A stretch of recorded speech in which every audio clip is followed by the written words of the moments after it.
Ben, à date, ça roule quand même bien. Ouais, vraiment. Toi, t'as combien de secrets sur ton Darkest Secret? J'ai un secret à date. Ok, ben regarde, moi je vais en dépenser 2 pour aller chercher ton Darkest. OK.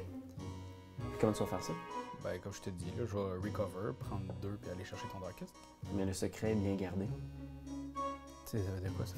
C'est une petite règle là, qui se camoufle un petit peu dans le livret de règles, mais si j'ai un conseiller qui match une des suites de la location où se trouve mon pion, le secret est bien gardé et donc, il est tout à fait impossible de venir le prendre, le recover. C'est pas possible. Tu peux pas faire ça malheureusement. Ok, mais je pourrais y aller par la force, je pourrais campagne contre ça. Oui, si j'avais pas le Circlet of Command. Les joueurs cannot target or take banners or your other relics. Donc, c'est impossible. Je peux juste jouer mon Outrider ici comme advisor, ignore all relics. All relics. On va prendre un petit moment pour revenir aux règles, parce que je pense que c'est important. C'est ici, à la page 11 de la loi de Haute, point 9.1. Interpréter les règles. On doit interpréter les règles de façon littérale. Do not infer rules that are not written, even if similar rules exist. OK, mais selon le carnet d'auteur de Colm Worley, c'est le tome 2, en fait, juste ici. Peu importe si tu joues une relique et que ça n'a pas d'affaire, le Outrider, il surprend le... En fait, il prend le rôle de... C'est assez clair ici. Non, non. Puis on va rappeler 9.2. Must, if able, cannot and ignore. C'est des spécifications par rapport aux mots-clés. Even Ok, must non, non, rules. je suis désolé. Sur BGG, il y a un thread là-dessus. Colm, il a justement dit, si tu as suivi mon Kickstarter, you win the rule. Text in italics is a reminder. Fait que je sais pas si c'est en italique ici. Non, c'est en italien. C'est en italien. Eh oui, c'est encore plus haut, ça overrule. Juste ici, c'est marqué parla, parla, ma non si ferma mai, ma non c'est que cosa parla. Les gars, je pense que j'ai gagné. Ah ben oui, t'étais usurpeur. Good job, pour vrai. Vraiment, bien joué. Ça en fait un autre? Je suis un peu brûlé.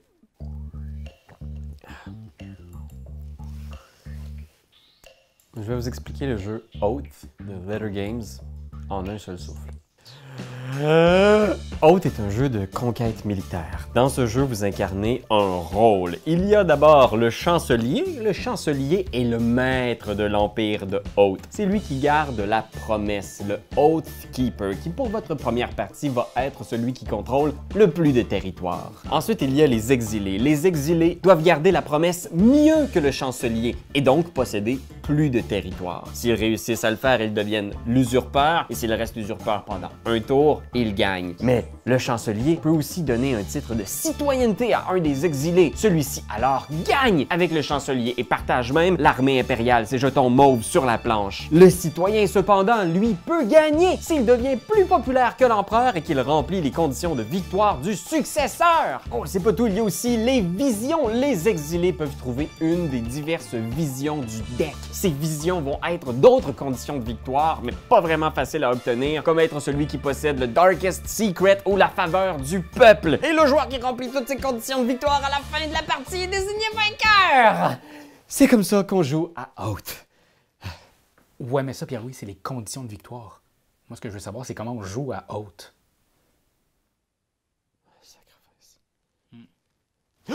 En gros, à tour de rôle, les joueurs vont pouvoir dépenser leur supply pour entreprendre des actions. Vous pouvez chercher, donc aller dans le deck, chercher des cartes qui vont rejoindre votre main. Vous avez une main de 3 cartes qui peuvent être cachées ou révélées, ce sont vos conseillers. Vous pouvez aussi jouer des cartes sur votre territoire, ça devient des lieux, des emplacements, des locations. Vous pouvez aussi recruter, donc recruter des troupes qui vont s'ajouter à votre plateau personnel, qui vont constituer un peu votre armée. Vous pouvez aussi faire des échanges. Il y a deux grandes ressources dans le jeu, la faveur, les petites pièces de monnaie, et les secrets, qui sont les petits livres. Les secrets, bien sûr, vont vous permettre de gagner de l'argent, et l'argent va vous permettre de gagner des secrets, donc ça fait un peu de sens. Ensuite, vous pouvez aussi recover, c'est-à-dire récupérer avec un supply une relique sur votre lieu. Les reliques sont très importantes, surtout dans certaines parties où les conditions de victoire sont d'avoir le plus de reliques. Donc quand on se bat, on choisit quelque chose qu'on veut arracher à l'autre. Ça peut être une location, ça peut être une relique, ça peut même être la bannière de la faveur du peuple ou le Darkest Secret. Et alors on roule des dés et on compare les résultats selon les troupes impliquées. Ensuite, on a aussi le voyage. Donc dépendamment des locations où vous vous trouvez, vous pouvez vous déplacer d'une carte à l'autre. Il y a l'économie fermée aussi. N'oubliez jamais que l'argent, donc la faveur que vous dépensez, retourne sur les différentes maisons. Je pense que j'ai presque tout expliqué, hein.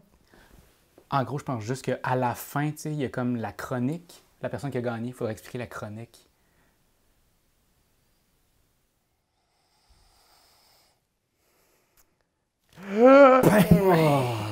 Voyons donc. Hey. Tout d'abord, là, moi, je pense que ça, c'est pas root. Non. Exactement, parce qu'il peut être tentant ici de voir Oath créé par Letter Games, donc les mêmes éditeurs, Cal Ferrin, le même design graphique, les mêmes illustrations, le même auteur. 4 lettres? Ah oui, puis on peut se dire Kickstarter, asymétrie, ça doit être une suite spirituelle à Root. Mais ici, c'est qu'il y a plein de petits éléments de règles, il y a beaucoup de choses à retenir. Ouais. C'est vraiment foisonnant. Certains iront même jusqu'à dire que c'est un jeu qui est un peu, même beaucoup, fiddly. Fiddly. Fiddly, puis moi, sincèrement, j'ai jamais compris. Je sais même pas comment l'écrire, mais je comprends pas ça. C'est quoi ça veut dire, fiddly? Ben, on va aller voir une vidéo qui nous explique.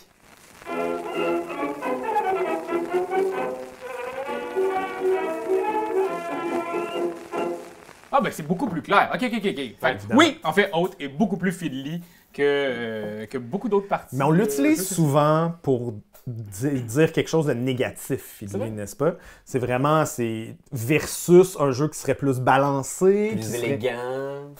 Alors qu'ici, je pense que ça fait vraiment partie de la proposition. L'aspect de... c'est ce qui va faire germer l'aspect narratif du jeu. Ça rajoute à l'histoire. Chaque petite règle, chaque petite addendum. Ah! Que tu fais, ah, il y a ça. On dirait que ça amène... Autant Root, je voyais les combats, puis j'étais comme, ah, c'est cool, tu sais, les animaux, puis tout. Là, ici, je sens la guerre, je sens ce qui se passe, c'est foisonnant. Le chaos. Le chaos. Le poids de l'histoire aussi, moi, c'est ça qui m'impressionne. C'est que, oui, des fois, il y a des parties de Oath qui donnent un peu l'impression d'être déséquilibrées. Que c'est genre, oh my god, j'ai aucune chance de gagner, j'ai été une menace, vous m'avez écrasé les 2 premiers tours. Mais ensuite, je pars dans la campagne à la recherche d'une vision. Quel est l'avenir de mon projet politique? Et là, je réalise que je suis plutôt un aspirant religieux. J'ai une vision, justement, de trouver le Darkest Secret. Et là, soudainement, je deviens une menace dans l'ombre qui est très difficile à arrêter. Et ça crée, à chaque partie, une histoire. Toutes ces petites sous-règles-là sont en vedette dans une partie différente. Moi, ce que j'ai beaucoup apprécié de ce point-là, c'est que le jeu nous permet de faire du role-playing. Au final, c'est vraiment comme ça met la table... J'ai accroché mon micro. Ça met la table à jouer puis de dire à voix haute. Parce que au final, tu sais, oui, le jeu est là puis il est présent, mais il met la table à ce qu'on performe, tu sais, à ce qu'on mette en scène ce chaos-là, puis les points forts, mais les points faibles aussi de notre gameplay. Il faut vraiment le voir comme un jeu où est-ce que tu vas t'investir au-delà du jeu, selon moi. C'est les meilleurs games que j'ai eu, en tout cas, c'est quand il y avait une bonne part de role-playing. J'ai comme l'impression, moi je fais juste penser à notre deuxième game qu'on a joué ensemble, où dès le début, Pierre-Louis, t'étais chancelier, t'amènes Doyon, citoyen, à la première manche. Ouais.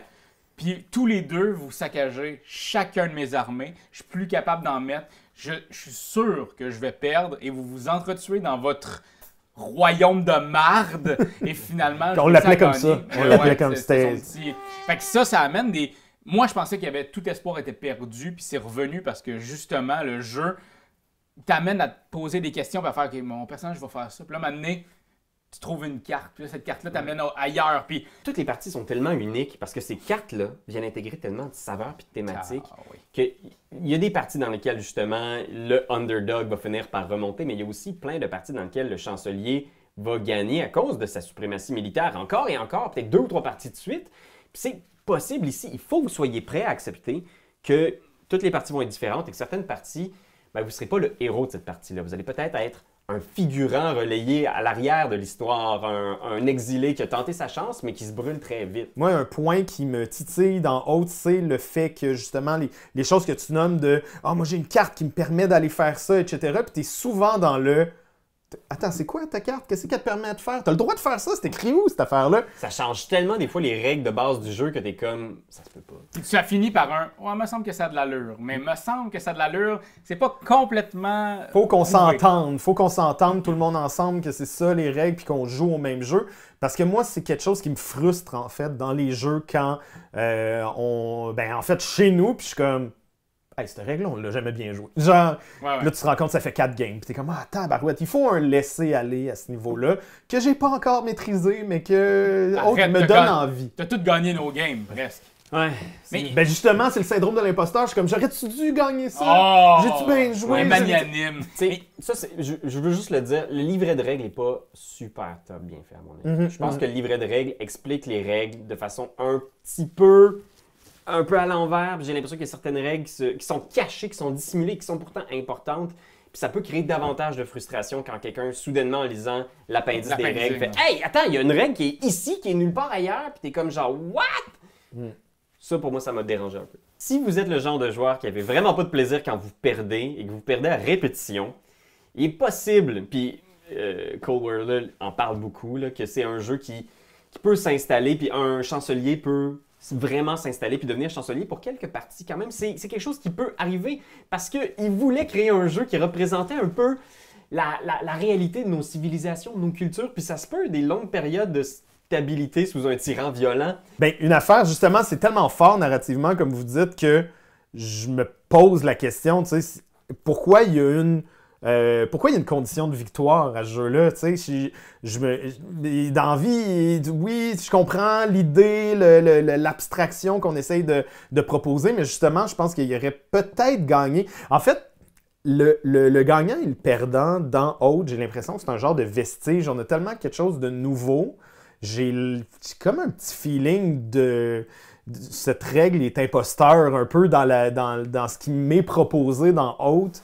J'ai pas l'impression que ça rajoute au jeu le stress de genre je gagne ou je perds, tu sais. Je sais pas. C'est une bonne question. Je pense que c'est une proposition qui est quand même assez audacieuse, puis elle plaira pas à tout le monde. Vous devez le savoir, là. C'est vraiment un bon jeu, mais qui n'est pas pour tout le monde. Moi, j'ai aimé qu'on puisse gagner une partie parce que je trouve que c'est un élément, puis probablement qu'ils ont eu fait plein d'itérations. Nous, on a joué à des protos, là. Puis, mais je pense que ce qui est cool quand il y a un gagnant, c'est que ça ajoute l'élément, le fun du jeu, tu sais, de genre, tu comprends? L'enjeu. C'est vrai que ce serait pas le fun. Moi, si je gagnais pas, là, j'aurais pas de Moi, pour vrai, je pense que ce serait un peu plus paysage s'il n'y avait pas de gagnant. Si c'était comme, moi, je suis 7 points, toi, t'es 8 agriculture, puis toi, t'es rouge arc-en-ciel, comme des notes de maternelle, là. Je vais en faire en maternelle, puis c'est pas ça les notes, là. Mais tu sais, tu comprends, une espèce de... Genre, on se bat pour une victoire, mais cette victoire-là, au-delà de juste t'as gagné la game, bravo. Ça aurait pu être une victoire personnelle, ça aurait pu être une version coop, ça aurait pu être... Ça se peut, regarde, tu peux jouer à ça puis te donner des victoires personnelles. Comme le cochon. Comme le cochon. Moi, si je gagne avec le cochon, j'ai le cochon. Mais si je finis avec le cochon, j'ai gagné. Mais en plus, je pense que t'as gagné les 2 dernières games. Oui, aussi. Oui. En plus du cochon. Non seulement t'avais des victoires personnelles, t'avais des victoires de game! Moi, je vais parler de quelque chose qu'on n'a pas beaucoup parlé, justement, qui a rapport avec ça, c'est le king-making. Fait que c'est un aspect qu'encore une fois, on en parle souvent négativement dans beaucoup de jeux, mais ici, c'est au cœur du jeu, je pense, puis ça en fait pas mal sa force, l'idée de, quand tu joues à 3 ou à 6 même, ça va jusqu'à 6, il y a souvent, justement, les conditions de victoire qui sont clairement en faveur de quelqu'un, puis d'autres personnes qui vont se mettre à se parler puis dire, il faut qu'on se mette toutes contre lui. Mais tu te rends bien compte qu'il y a une de ces personnes-là que si l'autre personne gagne pas, c'est elle qui va gagner. Fait qu'il faut des fois que tu fasses des choix déchirants, de dire non, je veux pas que ce soit Pierre-Louis qui gagne, je veux que ce soit Marc-Antoine parce qu'il fait bien ça. Ben oui, mais ce qui est intéressant, je pense, dans Oath, c'est que ça nous donne tellement d'outils pour argumenter en faisant comme c'est tellement un tyran violent, Doyon. T'as-tu vu le pouvoir qu'il a? À chaque fois qu'il se bat, il doit tuer tous ses hommes et en plus, il y a le cochon. Il y a comme de quoi de... Ça nous donne des outils dans le lore qu'on construit ensemble pour faire c'est quoi qu'on veut pour la suite du royaume de Oath. Est-ce qu'on veut vraiment une autre année sous le régime tyrannique de Doyon? Surtout que c'est une campagne. Ah oui. Donc, de partie en partie, on va traîner une part de cette information-là, ce qui serait plus abstrait dans un jeu comme King's Dilemma, par exemple, où est-ce que, oui, de partie en partie, on traîne des informations, mais c'est pas aussi... c'est pas un aussi gros... un outil de discussion, tu sais. Ouais. Je pense que là, on a vraiment l'aspect de mécanique qui vient se marier avec l'aspect narratif qui fait en sorte que l'aspect campagne en profite énormément. Mais oui, vraiment, Oath, c'est une proposition quand même qui est assez unique. Un univers très fort aussi, hein, qui raconte un lot d'histoires différentes à chaque fois. De toutes les parties qu'on a fait, il n'y en a aucune qui se sont vraiment, vraiment ressemblées. Non, le changement des aspects de victoire, ça change ta partie du tout au tout, là. C'est assez impressionnant. Puis même, je te dirais que moi, j'aime mieux quand on se fait pas la guerre, mais qu'on est comme toutes contre les... essayer de trouver les artefacts. Je trouvais que ça faisait une partie vraiment intéressante. Mais voilà. Alors, Oath, le meilleur jeu coopératif de 2021. C'est pas coopératif! Je comprends pas! Je pense qu'il tient sa promesse. Ah! C'est quoi sa promesse? C'est Oath, c'est comme la... Un serment, une promesse. Ok, pas C'est comme ça que ça veut Gruau. dire. Non. Ah, ça c'est oatmeal. En tout cas, j'ai bien hâte qu'il sorte en français. Oui, Oh. c'est Matagoat qui fait.